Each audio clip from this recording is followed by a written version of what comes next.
आज इस वीडियो में हम बात करेंगे कि रिवीजन इफेक्टिवली कैसे किया जाए। बट मुझे ऐसा लगता है कि हम उसके 5 स्टेप्स मैं आपको बताऊंगा, पर मुझे ऐसा लगता है उससे पहले हम बात करते हैं कि प्रॉब्लम क्या है। यार हम जो पढ़ते हैं वो हम लिख नहीं पाते, तो ये सबसे प्रॉब्लम की बात हो गई। तो इसको कैसे किया जाए, मतलब हमारे एग्जाम जो है उनकी डिमांड है कि आप लिखो, you should write write write, and हम क्या कर रहे हैं, we are reading reading and reading. अब इसका सोल्यूशन क्या है? ऑब्वियस सी बात है, अगर हम लिख नहीं पा रहे हैं तो क्या प्रॉब्लम हो सकती है, हमारा रिवीजन अच्छे से नहीं है। तो प्रॉब्लम समझ में आ गई, राइट, उसका सोल्यूशन समझ में आ गया, दैट इज रिवीजन। अब उस सोल्यूशन कितना इंपॉर्टेंट है, हर कोई बोल देगा भाई तूने क्या नई बात बताई मुझे, रिवीजन तो करना चाहिए, इट्स वेरी इंपॉर्टेंट। तो यार रिवीजन जो है ना वो क्यों इंपॉर्टेंट है, मैं आपको उसके लिए एक स्टोरी बताता हूँ। जैसे हम कई जगह नई जगह रहने जाते हैं, तो क्या होता है, नई जगह हम जब जाते हैं तो किसी रोड से अगर हम जा रहे हैं, राइट, तो उस रोड से अब जब फर्स्ट टाइम जा रहे होते हैं, राइट, तो हमें याद नहीं रहता कि उस रोड के अंदर क्या क्या है। लेकिन जब हम दूसरी बार, तीसरी बार, चौथी बार जाते हैं उसी सेम रोड से, तो हमें याद रहने लग जाता है कि यार यहाँ पे टपरी थी, यहाँ पे कुछ था, यहाँ पे कुछ था, तो हमें वो याद रहता है। क्यों? क्योंकि हम जब बार बार उसको पढ़ते हैं, जब बार बार उसी रास्ते से जाते हैं, तो हमें वो चीज़ें याद रहती है, लेकिन पहले बार में नहीं रहती। तो हमें क्या प्रॉब्लम पता चल गई कि याद नहीं रह रहा। दूसरी बात, उसका सोल्यूशन क्या है, दैट इज रिविजन लैक है। उस रिवीजन का इंपॉर्टेंस पता चल गया। अब हम बात करेंगे कि 5 टेक्निक्स ऑफ रिवीजन। पहला जो टेक्निक है उसके अंदर हम क्या कर सकते हैं यार, फर्स्ट जो टेक्निक है उसके अंदर आप जब पढ़ रहे हो, right, you explain, self explain yourself. मतलब आप जो पढ़ रहे हो, या तो आप किसी अपने फ्रेंड को उसी सेम चीज को पढ़ा हो तो वो बैठ जाएगा, और अगर आपके पास कोई फ्रेंड नहीं है, राइट, तो आप खुद को एक्सप्लेन करो अपनी लैंग्वेज में, कोई भी लैंग्वेज आपकी मातृभाषा हो उस लैंग्वेज में आपको खुद को एक्सप्लेन करना है, तो वो बैठ जाएगा। This is first step.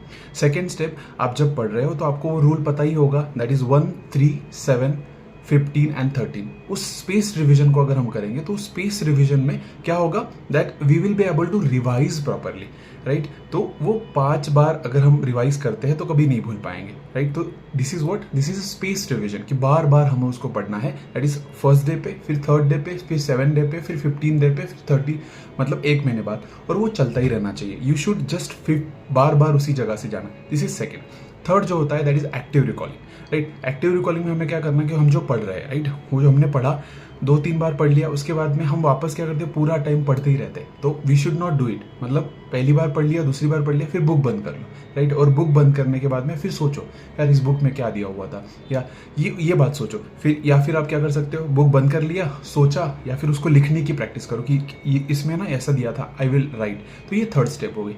Fourth क्या आता है कि आप इन्फोग्राफिक्स का यूज करो, मतलब जैसे इमेजेस, वीडियोस, आप कलरफुल पेंसिल्स यूज कर सकते हो। उससे क्या होगा, वो जो टेक्स्ट होगा वो अट्रैक्टिव होता जाएगा।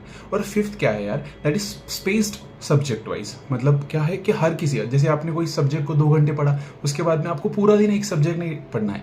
मोस्ट ऑफ द लोग क्या करते हैं कि पूरा हफ्ता एक ही सब्जेक्ट पढ़ेंगे भाई, तो उससे क्या मोनोटोनस आ जाता है हमारे ब्रेन के अंदर। तो what we should do is that 2 घंटे हमने कोई सब्जेक्ट पढ़ा, 1 घंटे हमने दूसरा सब्जेक्ट उठाया, उसको आप बाद में उठा सकते हो, बट आप उसको लॉन्ग आवर्स के लिए नहीं पढ़ोगे। तो दीज आर द 5 टेक्निक्स। अगर आप करते हो तो आप अच्छे से रिवाइज कर पाओगे। एंड यार हाँ, there is no shortcut to hard work. मैंने कोई ट्रिक्स बताई, मतलब इसका आप अच्छे से रिवाइज कर सको वो बताए, बस हार्ड वर्क के लिए कोई शॉर्टकट नहीं होता है। You have to do hard work, आपको पढ़ना पड़ेगा। तो लेट्स रिवाइज 5 थिंग्स। फर्स्ट क्या, कि आपको एक्टिव रिकॉलिंग करनी है, जो पढ़ा उसको याद करते रहना है। सेकेंड थिंग, आपको स्पेस रिवीजन करनी है, दैट 1, 3, 7, 15 और 30 का मैंने आपको रूल बताया। फिर थर्ड, आपको खुद को एक्सप्लेन करना है। फोर्थ थिंग, आपको इमेजेस, इन्फोग्राफिक्स, कलर पेंसिल्स का यूज करना है। और फिफ्थ थिंग, कि आपको 2 घंटा सब्जेक्ट पढ़ा, उसके बाद में उसको ब्रेक देना है और फिर उसको बाद में पढ़ना है। ये अगर आप 5 चीज करते हो तो आपकी रिवीजन में बहुत ज्यादा हेल्प होगी।